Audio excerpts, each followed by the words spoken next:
রাস্তা দিয়ে গেছে, ভেঙে গেছিল, আবার এই জায়গাতে শুরু হয়েছে।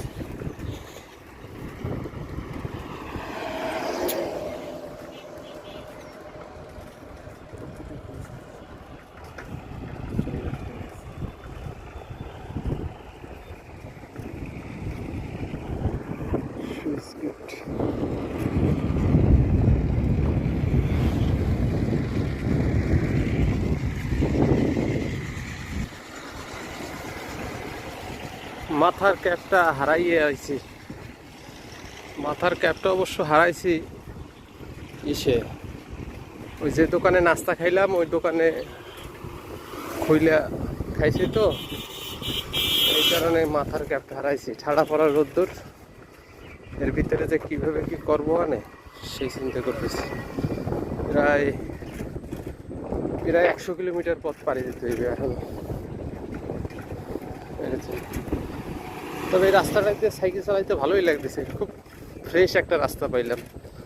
ঠিক আছে, সুন্দর পরিবেশ।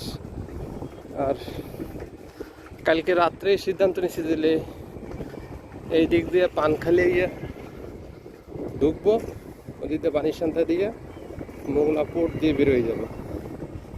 কারণ কি ওই দিক দিয়ে যদি আসি তাই পথ ওই দিকে বেশি, এই দিকে কিছুটা কম আছে, তাহলে এদিকে আস্তে আস্তে সন্ধ্যা হইলে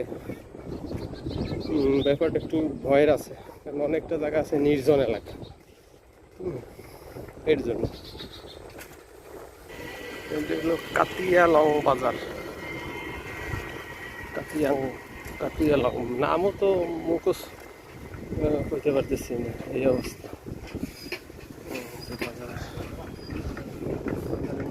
আমি আগেও একবার আসছি যদিও।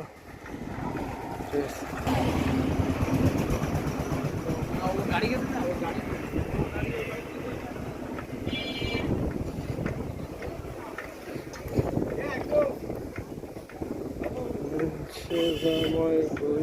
পাশে